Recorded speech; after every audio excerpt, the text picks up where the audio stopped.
David walked down the familiar street holding his son's hand. Brian was thinking aloud about something. From time to time, he raised his head and looked at his father with a smile, turning to him with the same question. "Yes, Dad?" David automatically smiled and replied, "Yes, my son." He didn't hear what Brian was telling him, as his mind was consumed by memories of the days when he himself asked endless questions to his foster father, who had successfully replaced his biological father. David walked to a large playground surrounded by benches, many of which were occupied. David chose one free bench and walked over to it with his son. "Go play, and I'll sit here for a while." Brian laughed merrily and skipped to the playground, where there were many children of different ages. While Brian was playing and having fun, David was reminiscing. David's parents died in the accident. When this happened, the boy was not even 3 years old. He had only one grandmother. He couldn't take the boy for herself, as she was in poor health. David ended up in an orphanage. Soon, the grandmother died. Her health deteriorated greatly after the events with David's parents. Grief completely consumed her mind and soul. After some time, David got into the family of Tori and Rick, and they became his adoptive parents. David was 3 years old, and he became very attached to his new parents, fell in love with them, called Mom and Dad, and they loved him very much. But a few years later, a new misfortune happened. David's adoptive mother had an accident. This was a real tragedy for Rick and for the little boy. David again lost his footing, but he still had a father whom he adored, and Rick couldn't cope with grief and began to drink alcohol heavily. After a while, their female neighbor tried to talk to Rick. She chose the moment when the man was in a normal state and said, "Rick, come to your senses. Your son is growing up, but you don't see him at close range. You'll lose the boy if you don't get smart." Rick sullenly replied, "You mind your own business. I myself will figure out what to do." The female neighbor was terribly offended and turned to guardianship. She reported the situation to them, and a few days later, David was taken back to the orphanage. The boy was crying terribly when he was taken away. He grabbed his father and shouted loudly, "Daddy, don't give me away. I don't want to leave. Please don't give me away." Rick frowned and didn't quite realize what was happening. "Son, they'll look after you for now, and I'll pick you up soon. Don't be afraid, just wait a bit." The boy looked at him with trusting eyes and begged, Do you promise you'll pick me up from there? I don't want to be without you." Rick hugged the boy, and then David was taken away. Every day he sat at the window, waiting for his father. The hope in his eyes faded more and more every day. He waited a week, a month, half a year, but his father didn't return for him, and David was given to another family. The boy was taken to another city and lost touch with his past life. A month ago, he returned to his hometown. Many years later, he already has his own family, a son. He will soon have a daughter. His second adoptive parents turned out to be good people. They loved him and treated him very well. But David remembered all his life about Rick, his father, who never took him from the shelter. He was deeply offended at him for not returning for him, and he decided that he would find out everything to the end. He came to the house of his first adoptive parents, but he didn't find anyone there. The female neighbor said that a man lived there whose child was once taken away, and then this man became seriously ill. He was diagnosed with cancer. Apparently, the departure of his wife so knocked him down and provoked the disease. The man had to sell the apartment in order to go to another city for treatment. Nobody knew what happened to him next. Thus, David learned that his father didn't take him away due to forced circumstances, and not because he forgot about him. Most likely, he is no longer in this world, but now he can't even find his father's grave to kneel over his last resting place. Brian laughed out loud, and David woke up from the memory. He looked around. People were walking back and forth, each doing his own thing. Someone was just walking. Someone was in a hurry to get home from work. Everyone had their own life. He sighed heavily. Meanwhile, Rick was sitting on a bench and looked sullenly at the passers-by. Sad thoughts overwhelmed him. It became very difficult for him. It's difficult for him to walk and cook. He probably needs to hire an assistant, but he has nothing to pay since he barely has enough money to live. Medicines are too expensive, so he spends most of his money on them. If only he had someone. He remembered his wife and how they wanted children. When their daughter was born, they were so happy. But the child didn't live up to 2 years due to illness. Tori was no longer able to give birth, and they steadfastly endured all the hardships of life. They had the courage and strength to take a foster child. They adopted a boy who was 3 years old. This unfortunate child was left without parents by a tragic accident. Tori and Rick immediately fell in love with him. Everything was fine at first. The boy grew up in love and harmony. He always smiled, laughed, and he also fell in love with his new father and mother. The boy became especially attached to his father. He never left his side when Rick was at home. And then misfortune happened. Tori died and Rick began to drink alcohol regularly. The boy was taken to an orphanage because Rick couldn't pay attention to him. In addition, he lost his job due to a new lifestyle. At first, Rick was glad that the boy was taken away, as his grief over the loss of his wife was too great for him to think about anything else. And it's not known how everything would have ended if, a month later, Rick had not accidentally crushed a toy car that fell under his feet. The crunch of the toy brought him to his senses, and he seemed to get out of the swamp and take a breath of fresh air. He burst into tears, looking at the crushed typewriter in his hands. Rick screamed, shedding tears. "What am I doing? Tori would never forgive me for this. I need to pick up David from the shelter."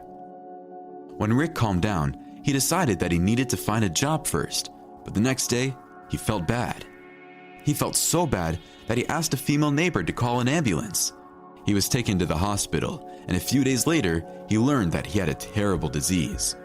The cancer was eating him up from the inside. He needed a large sum and an operation in another city to recover. Rick made the decision to sell his apartment to the first buyer who came to see it.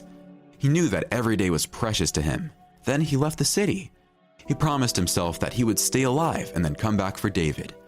The surgery and recovery period took about a year. A year later, he returned for his adopted son, but he was in for a terrible disappointment. David was adopted a few months ago and taken to another city. He didn't get any more information because it wasn't allowed. Rick realized that he would never see his beloved son again. Many years passed since those events, but the memories of his adopted son still haunted him.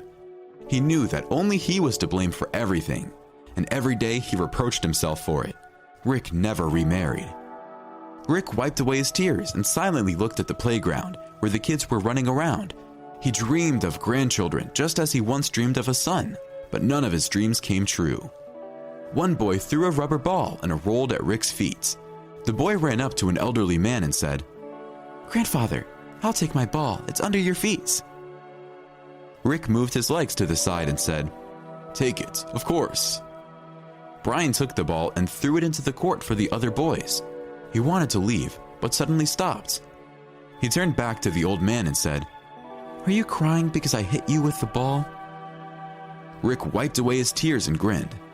"I'm not crying. It's just that the sun is shining in my eyes, so my eyes watered. It's hot today, and I'm very thirsty. If I give you money, can you buy me some water at that kiosk?" "No, my dad doesn't allow me to leave the site.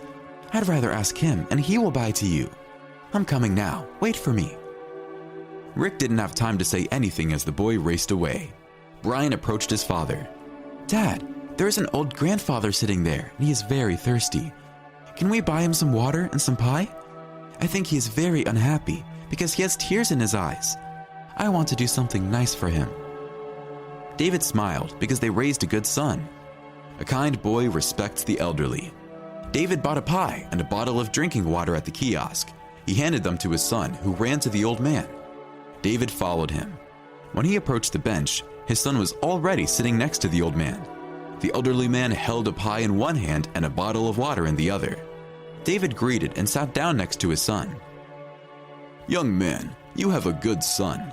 I am surprised by his kindness. It's so unusual these days. Once I also had a son, only I lost him through my own stupidity." David looked at the older man's profile with interest. There was a silence, and David broke down and said, "What happened to him? How did you lose it?"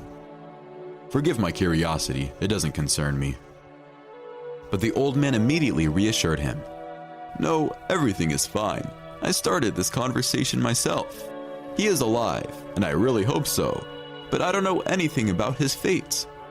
David looked at the old man with even more curiosity, who continued, "My wife and I adopted him, and then my wife died in an accident, and I, the fool, began to drink alcohol, and it was taken from me. But the disease knocked me down, and when I recovered and came to the orphanage to take my son back, it was already too late, since he had already been adopted. That's it." There was a silence again. David looked at the old man, tears welling up in his eyes, and he was barely breathing. After a few minutes, he found the strength to ask the old man, "What was your wife's name again?" His voice sounded muffled and broken, but Rick paid no attention to it. He said, "My wife's name was Tori, and my son's name was David." David whispered softly, "Daddy, is that really you?" The old man turned sharply towards David, looked into his eyes, and in a moment his lips trembled, and he said as quietly as David, "David, son, is that really you?" Brian sat between the older man and his father and looked curiously from one to the other, and he loudly said, "Daddy, have we found our grandfather?" David didn't say anything. He just jumped up from the bench and knelt before the old man. Rick put his hands on David's head and closed his eyes. Tears dripped from his gray eyelashes. These were tears of happiness, happiness from the fact that he met his beloved David again. "All right, everyone's presentations are done," Nick, the manager, said as he tried to move the discussion forward. "Excuse me, I haven't. I recently found out something." Nick interrupted me and began to speak. "There's apparently someone in this department who didn't graduate high school and is just a part-timer. Meetings should be for employees only." Absolutely right. His lackey, Mike, of course, agreed with Nick. "I'm leaving." After leaving the meeting room, I started to shut down my computer. I noticed that an email had arrived, not in my personal inbox, but in the company's shared email. Thinking, there's no point in speaking up, no one will listen, I went home quietly. The next day, I heard a commotion from Nick's desk. He was staring at his computer screen, his face pale. "Nick, is something wrong?" Mike looked at the screen with him. And he turned even paler than Nick. Why is he so angry? Knowing the reason for Mike's distress, I thought to myself, serves them right. My name is Adam. My mother passed away when I was in the 9th grade, and I was raised by my father. Well, you could hardly call it being raised. After my mother passed, my father changed. He drowned his sorrows in alcohol, and though he still went to work, he squandered our living expenses on horse racing. Because of that, I had to start working part-time as soon as I entered high school. Every month, I went to the convenience store with bills in hand that couldn't be auto-deducted from my father's account. Even though I endured it because I didn't want to be alone, I reached my limit in my second year of high school and dropped out. I found a live-in job at a distant inn. Thank you for everything. The day I left home, my father, still staring at the TV, spoke. Take care. That was our last conversation. Back then, 18 wasn't the age of majority, so I needed my father's permission to work, and I couldn't hide my place of employment. Yet, my father never visited me even once. I kept working just to survive, and before I knew it, I was 42. Years of hard work paid off, and I was transferred to the headquarters. I was thrilled to be recognized by the company, as I thought I'd be working in the field until retirement due to my lack of formal education. Listen up. Our work can change the future of our employees. Don't drag us down. On my first day after the transfer, Nick, dressed in an expensive suit, spoke sternly. There was a reason for this. Our inn was located in a prominent tourist destination, known so well that everyone in the state could sing its commercial jingle. At its peak, we had 5 locations within the state. But that was long ago. Due to financial difficulties and aging facilities, only the place where I had worked for many years and the original establishment remained. I was prepared to lose my job anytime, but now there was a glimmer of hope. With the rise of social media, the tourist area where the inn was located started gaining attention again. Depending on how hard the sales department, where I was transferred, worked, we could either thrive or be forced to give up this prime location to the new hotel chains continuously popping up.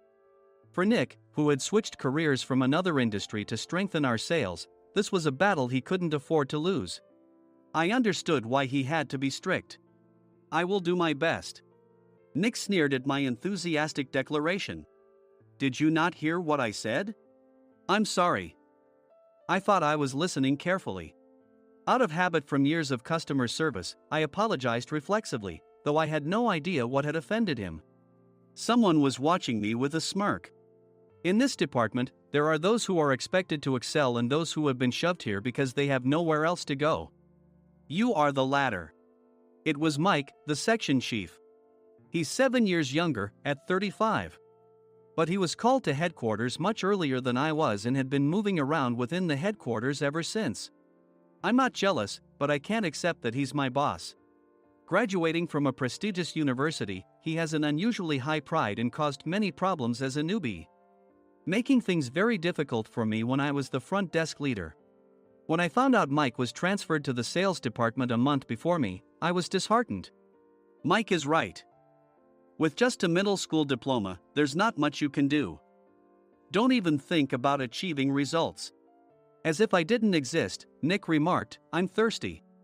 Mike eagerly ran to the coffee maker. It seems Mike is Nick's lackey. I regretted being happy about my transfer to headquarters, wishing I had stayed on site forever. Send a direct mail to every company on this list by the end of the day. Nick only assigned me tasks that even a new graduate could handle. What? There are over 1,000 companies. You want me to send to all of them by today? Yes, if you and your fellow misfits split the work, even those with nowhere else to go should finish by today. I glanced at the employees typing away expressionlessly. They were worn out from customer service, only thinking about leaving on time, or were women reassigned after having children, with zero motivation for work. Even Sam, a new graduate from the same university as Mike, who was supposed to be among the expected achievers, had no enthusiasm for the job, having joined the company wanting to do customer service.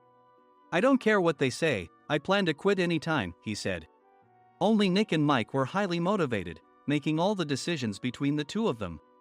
I originally only wanted to work at the inn to survive and had no particular attachment to this job. I swallowed my words, thinking I had no right to reprimand them. About a month after the transfer, Nick told us with a frustrated look.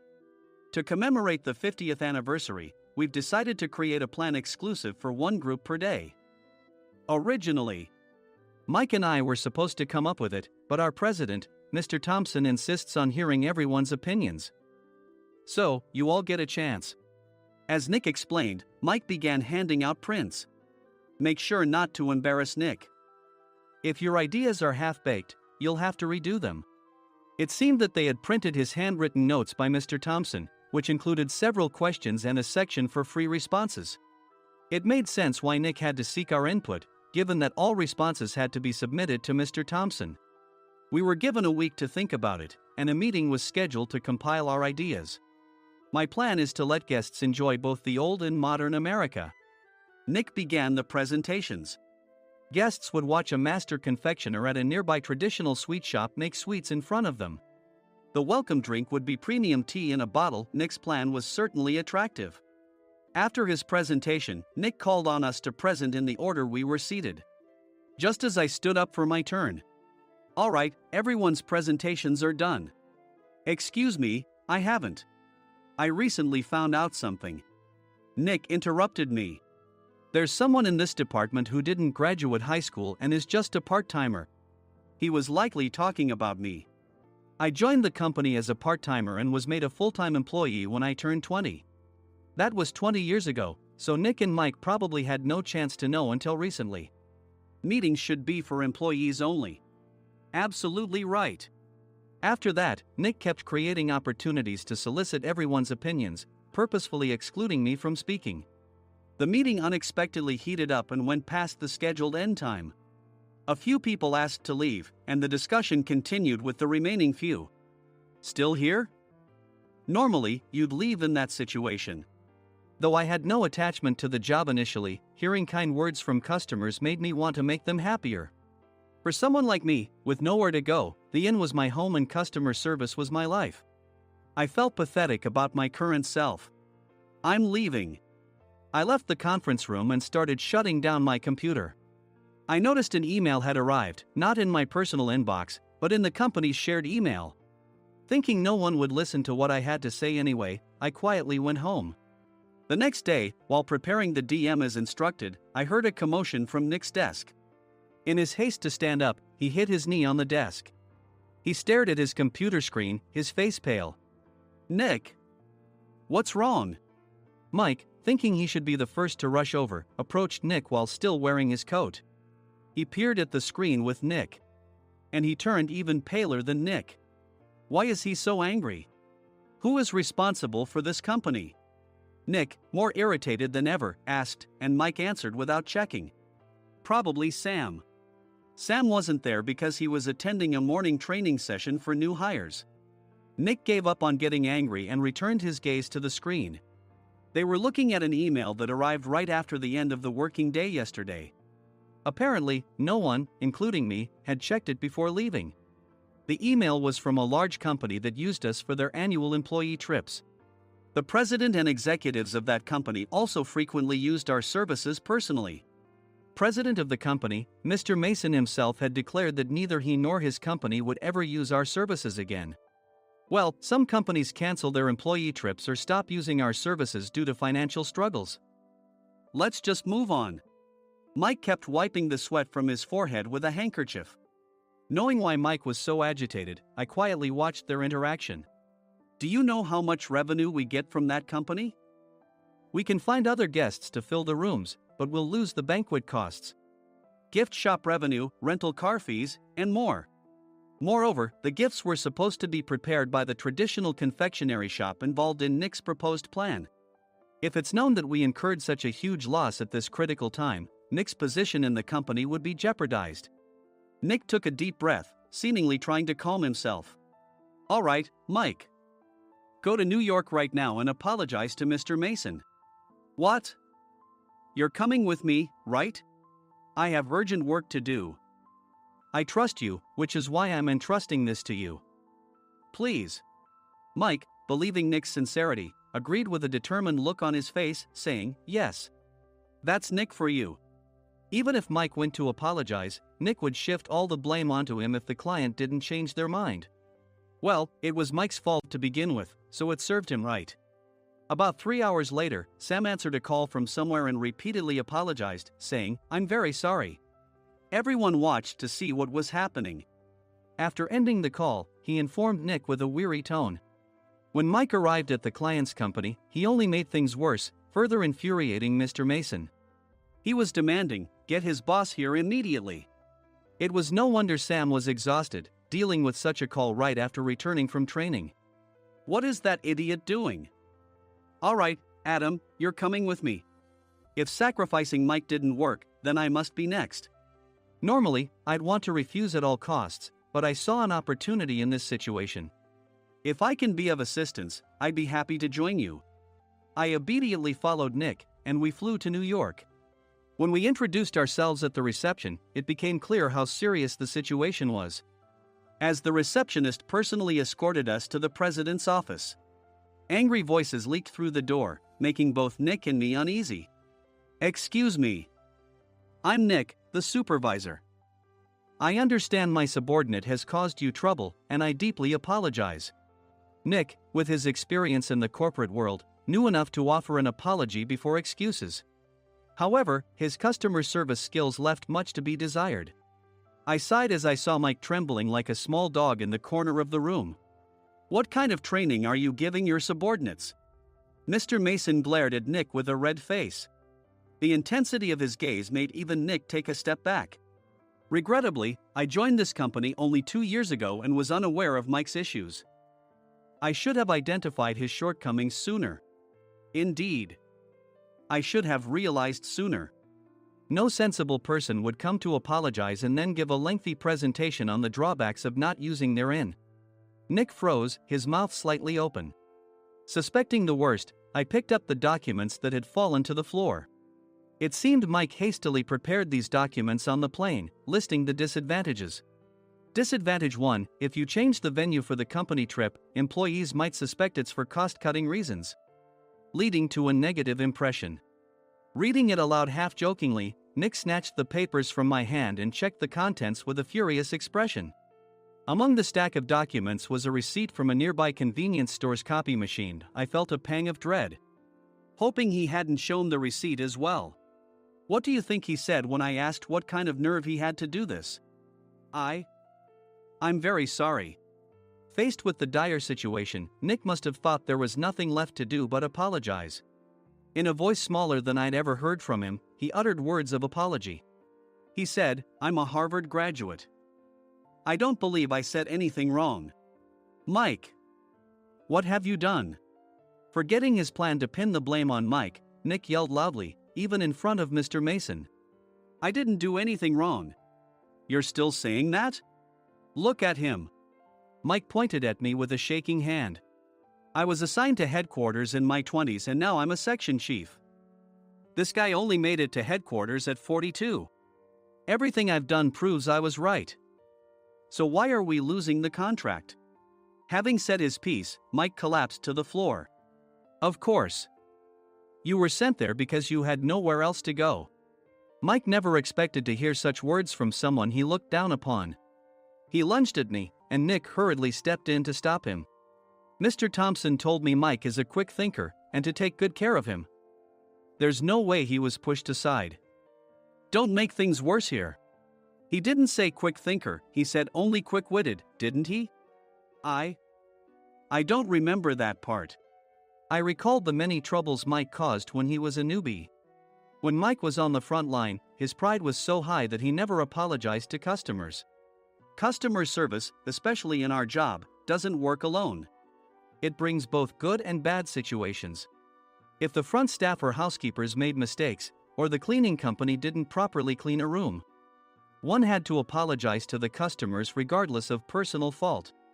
Mike, in such situations, would never apologize, insisting he wasn't at fault. This often angered customers, and as the front desk leader, I frequently had to apologize on his behalf.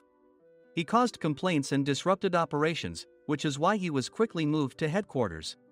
In departments where he didn't interact directly with customers, his quick thinking was beneficial and things went well. But it seemed his flaws were starting to show. Corporate reservations are supposed to be entered into the system by the sales representative.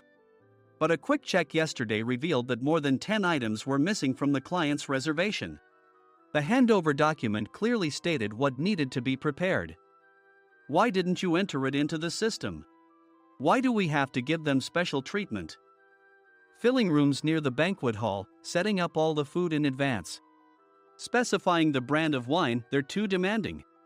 No wonder he always angered customers, I thought, feeling a headache coming on.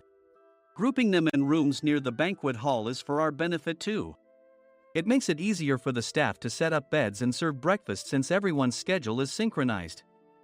As for the other requests, Mr. Mason suggested them to lighten our load.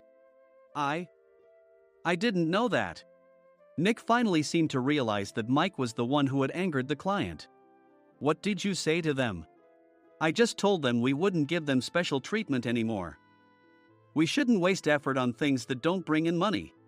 I was utterly exasperated at his lack of understanding of customer service. Of course, we shouldn't comply with unreasonable demands. But carrying over successful practices from past stays makes customers feel remembered and enhances their experience. Good memories encourage repeat visits. That's part of our job. I looked down at Mike, who was sitting on the floor. In our job, nothing is a waste. Mr. Thompson likely moved you to the sales department, hoping you'd finally understand this. How do you think he feels now that you've failed to meet his expectations? Mike, tears in his eyes, fled the president's office. I was amazed he still hadn't apologized. You have it tough, Adam. It's okay, we're all employees of the same company. I deeply apologize for this disrespectful incident. Especially after all the care you've shown us. If it weren't for you, Adam, I really would have stopped staying here. When I heard you were moving to the sales department, I was willing to reconsider if you handled it. Seeing us talk so amicably, Nick's face contorted. Do you two know each other? Adam's service is excellent. I always requested him specifically. Normally, we don't accept specific staff requests, but we made an exception for Mr. Mason, adjusting my shifts accordingly. He had personally stayed at our hotel just before my transfer, and during casual conversation, I mentioned, "I'm moving to the sales department soon." If I hadn't told him then, things could have been much worse. "Please continue to take care of us. I look forward to it." On the return flight, Nick awkwardly offered me a can of beer. "It's still working hours." Of course, I had no intention of forgiving him for a single beer. Nick might try to pin everything on Mike and avoid any consequences. While pondering this, a startling fact came to light. "Nick, the tea bottles for the plan have arrived." I handed Nick a bottle labeled with our inn's name. "They look good." "What are you talking about?" "These are plastic bottles. I had assumed we would use the trendy, high-end bottling tea. But what arrived were ordinary plastic bottles of tea with customized labels. The only unique aspect was the label, which had the inn's name, making it look customized. Upon further investigation, I discovered that a substantial amount of money was set to be paid to the tea company. It was priced like bottling tea. "Does this plastic bottle really cost $100 each?" "The tea inside is specially blended for us." "The extra cost is for that. Wouldn't it be better to use another tea company? Or is there a specific reason we must use this one?" As Nick continued to make excuses, I showed him a printed email. I informed the tea company's president, Mr. Mitchell, that we discovered irregular payments and he confessed. He said you two were high school classmates and planned to split the extra money. That idiot. Why did he confess? That's not important. You should worry about yourself, this could turn into a police matter. Opening the bottle cap, I suggested. How about calming down with this tea? It supposedly has a relaxing effect. Nick drank the tea frantically. In the following days, decisions were made about their fates. Mike was reassigned to the General Affairs Department, with no chance of transfer or promotion, as per Mr. Thompson's orders. As for Nick, since the payment to the tea company hadn't yet been made, he narrowly avoided legal trouble. Instead, he was encouraged to leave the company, and to avoid further complications, Nick submitted his resignation. Rumor has it that connections between HR departments have made it difficult for him to find new employment. Even though it was good to have those two gone, something unexpected happened in the sales department. Everyone became motivated and united in refining the 50th anniversary plan. In the end, my plan was adopted. We collaborated with the Tourist Information Center to provide personalized guides. The plan, tailored to the number of guests, was truly special for the 50th anniversary. "Hey, is Adam's family coming to stay?" I immediately booked that special plan for my family. Sam noticed it on the reservation list and quickly picked up on it. "Yes, I'm inviting my father." "That's great. I might invite my parents too." I lacked the courage to face my father just as Adam. But here, with the confidence Mr. Mason praised, I felt ready. The 50th anniversary plan was a perfect opportunity to reconnect with my father. I hoped to bring back the days when we could laugh together as we once did.